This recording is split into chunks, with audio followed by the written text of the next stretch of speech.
आपके मैनिफेस्टो में 5 मरले जमीन की बात की गई है, लेकिन नेशनल कॉन्फ्रेंस के और कश्मीर बेस्ड पॉलिटिकल पार्टीज का ये मानना है कि उसकी आड़ में आप बाहर के लोगों को आकर यहाँ पर बसाएंगे जो हमारी नौकरियों पर कब्जा करेंगे और यहाँ की जमीन को लेकर और यहाँ के जो रिसोर्सेज है उन पर कब्जा करेंगे।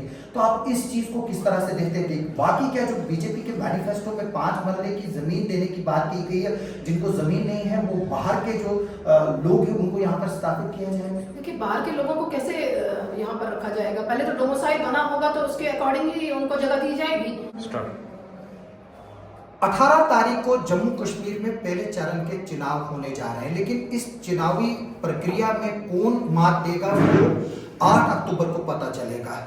लेकिन जो चुनावी पर्व है वो आज से ही शुरू हो चुका है। जिला किश्तवाड़ की 3 कॉन्स्टिट्यूएंसीज में आज और कल 5000 से ज्यादा एम्प्लॉय जो है वो अपना बैलेट वोट जो है वो डालेंगे, जिनको ड्यूटीज पर जाना है।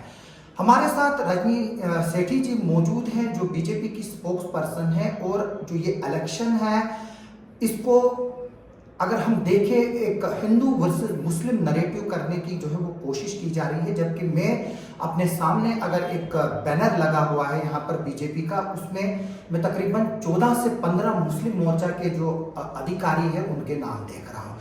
यानी कि बीजेपी जो है वो एक हिंदूवादी पार्टी ही सिर्फ नहीं है, अब इसमें काफी संख्या जो है वो मुस्लिमों की भी है।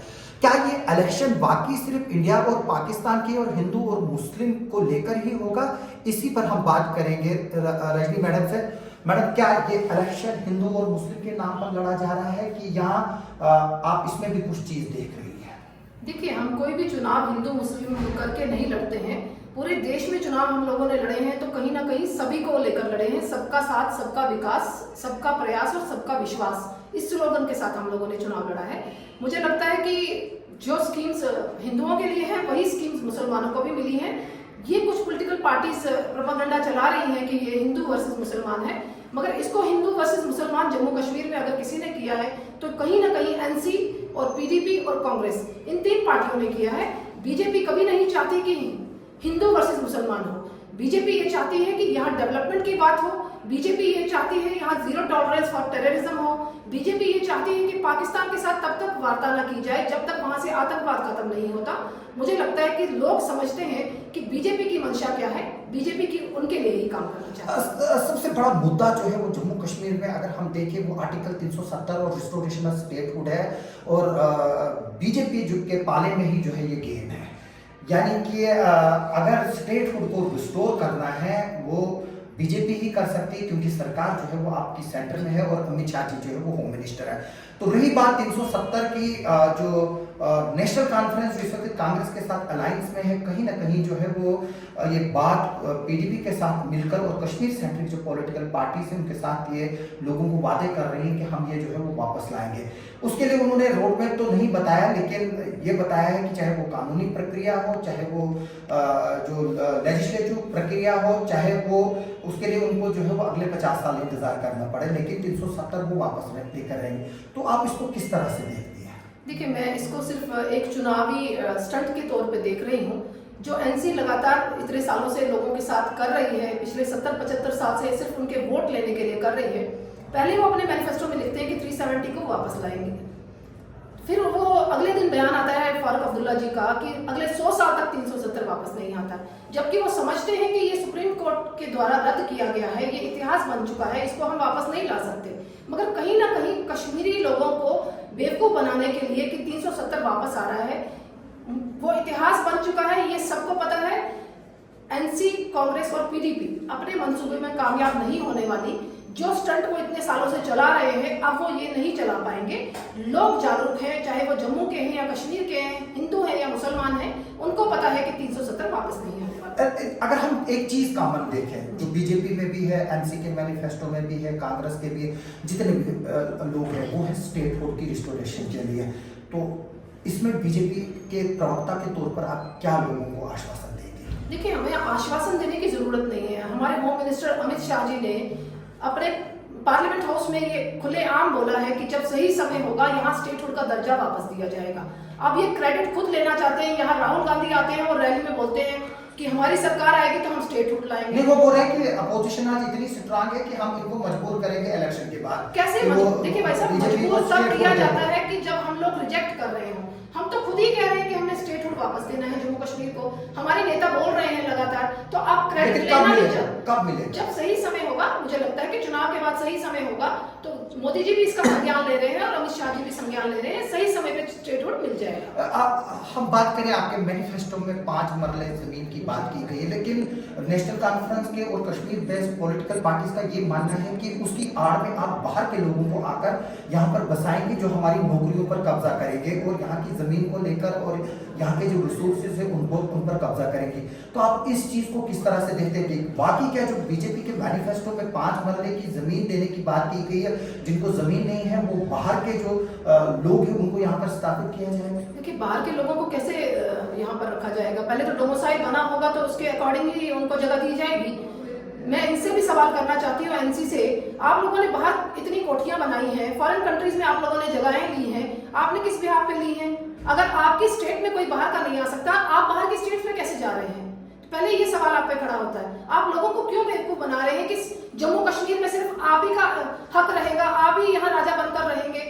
वो पॉसिबल नहीं है। मोदी जी ने 370 हटाकर ये हम लोगों को समझाया है कि जितना राइट हम लोगों का यहाँ पे है, बाहर के लोग भी अगर उनके पास पूरे डॉक्यूमेंट्स हैं तो वो यहाँ पे रह सकते हैं। अभी उसकी क्या प्रक्रिया रहेगी, कैसे वो आवंटन होगा, कैसे 5 मरला जमीन दी जाएगी, वो बाद के डिसीजन है जब हमारी सरकार बनेगी। देखिए, अभी जिस तरह से हम बात कर रहे हैं 370 एक अलग मुद्दा है, रिस्टोरेशन ऑफ स्टेट अलग मुद्दा है। कुछ लोग ये भी डिमांड करते हैं कि 371 दिया जाए, यानी कि जिस तरह से मणिपुर में हमारे हैं या हिमाचल में है, उस तरह से यहाँ के जॉब राइट्स को और लैंड राइट्स को जो है वो रिजर्व किया जाए।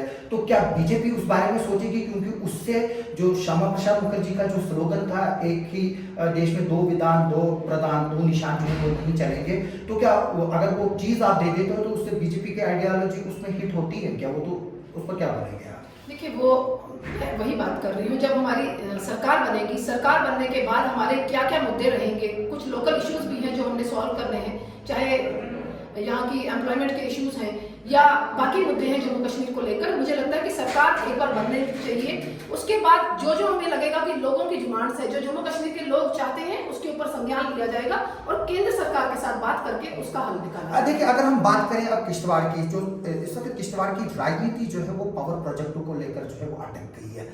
4 बड़े पावर प्रोजेक्ट बीजेपी पे इल्जाम है कि इन्होंने तो बाहर के लोग लगाए हैं और अपने लोगों को जो है वो पर्चियां देकर लगाए। अगर हम पाडर कॉन्स्टिट्यूएंसी की बात करेंगे, शायद आपको ये अंदाजा नहीं होगा कि पाडर जो असेंबली कॉन्स्टिट्यूएंसी है वो इंडिया की सबसे बड़ी रिचेस्ट कॉन्स्टिट्यूएंसी है, जहां पर $200 बिलियन का इन्वेस्टमेंट जो है वो अगले कुछ सालों में होगा, जिसमें सफायर माइंस हैं, जो लद्दाख के लिए रास्ता बन रहा है, 1 लाख करोड़ के करीब हमारे पावर प्रोजेक्ट्स हैं। अगर हम एक्सपर्ट की बात माने, जो ब्लू सफायर के नीचे रेड सफायर की माइंस भी है, अगर वो बात सच निकलती है तो फिर तो रेड सफायर जो है वो ब्लू से काफी कास्टली है और वो $100 बिलियन का रिजर्व होगा। तो आप इसको किस तरह से देखते हैं, जो यहाँ के अप्लाइड यूथ्स हैं जो बीजेपी पर इस तरह के इल्जाम लगा रहे हैं कि आप अपने लोगों को बाहर से लाकर यहाँ पर बसाने जा रहे हैं? नहीं, मेरे नॉलेज में ऐसा कुछ नहीं है कि यहाँ पर पर्ची सिस्टम के द्वारा प्रोजेक्ट्स में लगाए गए हैं। अगर ऐसा कुछ था, मुझे लगता है कि जो अपोजिशन की पार्टीज हैं आज तक उनको खुले तरीके में सामने आ जाना चाहिए था, अगर उनके पास कोई डॉक्यूमेंटल प्रूफ होता। तो बाकी रही बात यहाँ सरकार बनने के बाद, आप लोगों ने वैसे ही बहुत सी चीजें गिनवा दी हैं जो किश्तवाड़ में या पाडर में है। पूरा जम्मू कश्मीर हमारा ऐसा है जहाँ पर कुछ ना कुछ खूबी है, कहीं केसर की पैदावार होती है, कहीं हमारे उधमपुर में कलाड़ी मशहूर है। तो ऐसे करके मुझे लगता है कि हर चीज हमारी यहाँ पर मशहूर है। हमें सरकार बनने का इंतजार करना चाहिए। सरकार बनने के बाद हमारी सरकार की क्या नीति रहेगी पूरे जम्मू कश्मीर को लेकर, उस बारे में अभी मैं आपके साथ कुछ डिस्कस नहीं कर सकती।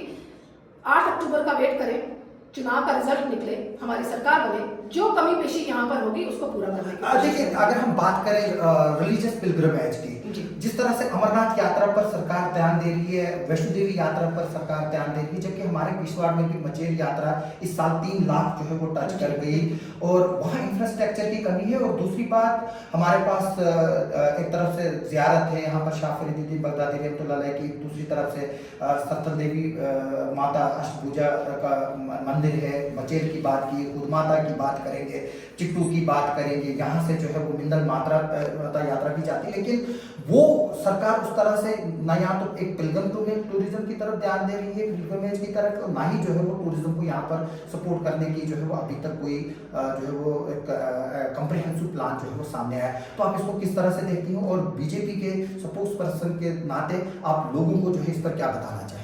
देखिए, आपने खुद ही बताया कि अमरनाथ यात्रा में काफ़ी संख्या में लोगों ने दर्शन किए हैं और इंफ्रास्ट्रक्चर काफ़ी अच्छा है। मचेल माता में भी इंफ्रास्ट्रक्चर बहुत अच्छा हुआ है, जो सुनने में मिला है कि शायद 8-10 किलोमीटर की सड़क शायद रह गई है जो अभी वहां तक पहुंचने के लिए है। लगातार डेवलपमेंट हो रही है, आप खुद देख रहे हैं कि जिस तरीके से सड़कें बनी हैं, पिछले 70 साल में नहीं बनी थी। हम लगातार कोशिश कर रहे हैं कि जम्मू कश्मीर में टूरिज्म को बढ़ावा दिया जाए। आपने बहुत सी जगह ऐसी गिनवाई है जो कहीं ना कहीं आगे सरकार बनने के बाद उसके ऊपर नजर रखी जाएगी। आपके अकॉर्डिंग जो जो जगह लगता है आपको कि नहीं हुई है या वहां पर डेवलपमेंट की कमी है, तो मुझे लगता है कि यहाँ पर जब हमारी तीनों कॉन्स्टिट्यूंसीज हम जीत कर आएंगे किश्तवाड़ की, तो यहाँ के विधायक को हम गुजारिश करेंगे कि इन चीजों को मद्देनजर रखते हुए इन सभी, चाहे वो जियारत है चाहे वो मंदिर है, इन सब की डेवलपमेंट के लिए काम करें। इससे पहले कि मैं प्रधानमंत्री जी के बारे में आपको सवाल पूछूंगा, हम देख रहे हैं तमाम पॉलिटिकल पार्टीज इंटरव्यूज में कह रहे हैं कि पैसा जो है वो बांटा जा रहा है, एक दूसरे पर इल्जाम जो है वो लगाए जा रहे हैं, तो बांट कौन रहा है वो पता नहीं है। तो आप बताएंगे इस पर कि ये चीजें को आप किस तरह से जो है वो सीरियसली ले रहे हैं कि जो मनी पावर इलेक्शंस में यूज देखिए, वो मैं अपने चुनाव के दौरान जब कैंपेनिंग में रही हूँ, लोगों के द्वारा ये शिकायत मेरे तक आई है कि एनसी के द्वारा, इंडिपेंडेंट कैंडिडेट द्वारा पैसे बांटे जा रहे हैं। बीजेपी पे भी इल्जाम लगा। नहीं, मैं बीजेपी का मेरे तक नहीं आई बात, क्योंकि मुझे पब्लिक के द्वारा एनसी और उनकी बात आई है। मैंने अपने आंखों से वीडियोस भी देखी हैं कुछ एनसी के कैंडिडेट्स की और इंडिपेंडेंट की, जो पैसा बांट भी रहे हैं। तो कहने का सवाल ये है कि पैसा बांटने से अगर वोट मिल जाता है, मुझे लगता है तो फिर काम करने की जरूरत नहीं है। अगर आप लोगों की कीमत 2000 और 3000 के हिसाब से उनको दे रहे हो, तो फिर मुझे लगता है कि आप लोगों ने राजनीति की ही क्या है। तो ये लोगों को डिसाइड करना है, क्या वो पैसा देकर वोट देंगे कि वो डेवलपमेंट को देखकर वोट करेंगे, ये लोगों को डिसाइड करना है। प्रधानमंत्री जी जो है वो 14 तारीख को डोडा में आ रहे हैं, 10 साल के बाद जो है वो प्रधानमंत्री का विजिट जो है वो डोडा और इस किश्तवाड़ के इलाके में है, क्योंकि ये पहले एक ही डिस्ट्रिक्ट था। तो पिछली बार 6 सीटों में से 5 सीटें जो है वो बीजेपी ने जीती थी, आज जो है वो डिलिमिटेशन के बाद अब इसमें 8 सीटें हैं। तो आप किस तरह से जो है वो देखते हैं कि जो चुनाव रैली का कंट्रीब्यूशन जो है वो बीजेपी में रहेगा, जो आप जो है वो बात कर रहे हैं यहाँ का चीफ मिनिस्टर जो है वो बनेगा, और बात की जा रही है फिर से कि हिंदू चीफ मिनिस्टर बनेगा, तो क्या ये मुमकिन है? देखिए, इस विषय पे हम लोग, मुझे लगता है बात करनी जरूरी नहीं है कि हिंदू बनेगा कि मुसलमान बनेगा। बीजेपी का जो भी कार्यकर्ता होगा, मुझे लगता है मुख्यमंत्री वही बनेगा। अब वो डिसाइड सेंटर टीम ने करना है, वो क्या हमारी समीकरण बनता है, मुख्यमंत्री किस हिसाब से बनता है, मुझे लगता है वो इंतजार करना पड़ेगा, रिजल्ट किस हिसाब से आएगा तो उसके बाद ही हम बता सकते हैं। तो प्रधानमंत्री जी के दौरे के बारे में, प्रधानमंत्री जी का दौरा मुझे लगता है 5 अगस्त 2019 के बाद से, चुनाव हमारा 10 साल के बाद यहाँ होने जा रहा है, तो उनका दौरा ऐतिहासिक दौरा रहेगा। लोग बढ़ चढ़ कर हिस्सा लेंगे, आप देखेंगे भी उस रैली में, क्योंकि लोग प्यार करते हैं मोदी जी से, लोग प्यार करते हैं उनके काम से। लोग धर्म को देखकर बीजेपी से प्यार नहीं करते। मैंने आपसे बात की कि यहाँ हिंदू भी जुड़ा है, आपने खुद बात की कि यहाँ मुस्लिम भाई भी सामने बोर्ड पे हैं। तो हमारे क्या वाकई बीजेपी सिर्फ हिंदुओं के लिए? नहीं, तभी तो मैं हमारे लिए अब्तारी कीन जी है, वो मुस्लिम कैंडिडेट है, बीजेपी के कैंडिडेट है, बहुत से ऐसे कश्मीर से कैंडिडेट्स हैं, वो मुस्लिम कैंडिडेट है। तो कहने का मतलब ये है कि मोदी जी के विजन से प्यार करते हैं लोग।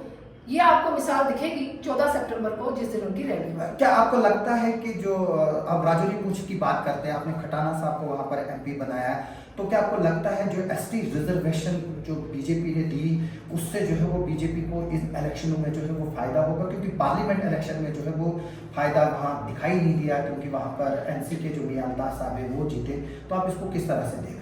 देखिए, इतने सालों के बाद उनको रिजर्वेशन मिली है, कहीं ना कहीं हमें लगता है कि भाई बेनिफिट जो होगा वो बीजेपी को ही होगा। सच्चाई उनके सामने है, एसटी के सामने, कि इतने सालों तक आप हकों से महरूम रहे हैं। अगर आपको किसी ने हक दिए हैं तो वो कहीं ना कहीं बीजेपी ने दिए हैं।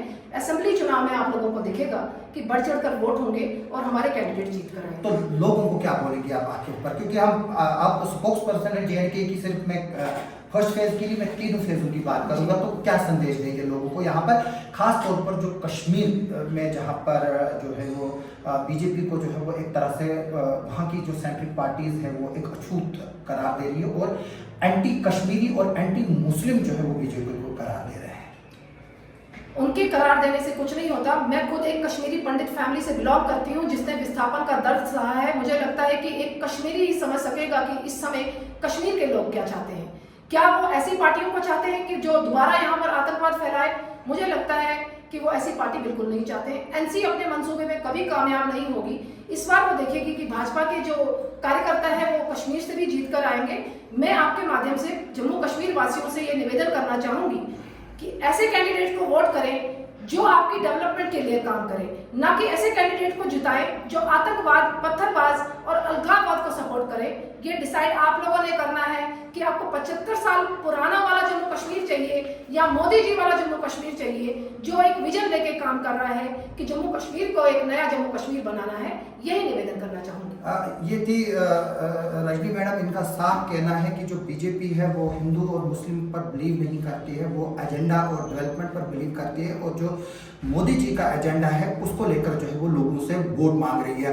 मैं बता दूं कि महात्मा गांधी ने एक वक्त कहा था कि अगर उनको कहीं से रोशनी की किरण नजर आती जब देश का विभाजन हुआ था तो उन्होंने बोला था कि वो कश्मीर है। और उस कश्मीर में अगर हम देखें तो किश्तवाड़ का जो है वो सबसे बड़ा रोल रहा है। हालांकि बदकिस्मती से यहाँ पर आतंकवाद के शुरू होने के बाद अभी तक जो है वो 5 बड़े यहाँ पर इस तरह के क्लेशेस सामने आए, लेकिन उसके बाद अगले दिन हमने देखा कि हिंदू और मुसलमान एक ही फ्रंट पर जो है वो सामने थे।